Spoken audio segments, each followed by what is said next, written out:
నీ దారిలో నువ్వు సాగిపో, గెలుపు దానంతట అదే నీ వెంట వస్తుంది.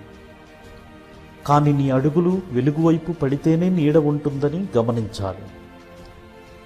మనం చేసే ఏ పని అయినా సరే ఒక విధంగా సాధ్యం కాకపోతే మరో విధంగా ప్రయత్నించు. కానీ ప్రయత్నాన్ని మాత్రం వదిలిపెట్టకు. ఎందుకంటే ప్రయత్నిస్తే సాధ్యం కానిది అంటూ ఏదీ ఉండదని గ్రహించు. అందుకే మన పెద్దలు ఇలా చెప్పారు, కృషితో నాస్తి దుర్భిక్షం అని. కృషి చేస్తే ఎంతటి పనినైనా సాధ్యం చేయగలం. జీవితంలో కష్టపడకుండా ఎవ్వరూ పైకి రాలేదు. అందరూ జీవితంలో ఎన్నో బాధలు పడి ఎంతో సాధన చేసి ఎంతో నేర్చుకొని పైకి వచ్చిన వారే. ప్రతి టీచరు ఒకప్పుడు విద్యార్థి దశలో నేర్చుకొని టీచర్ అయ్యారు. ప్రతి విజేత ఒకప్పుడు ఓడినవాడే.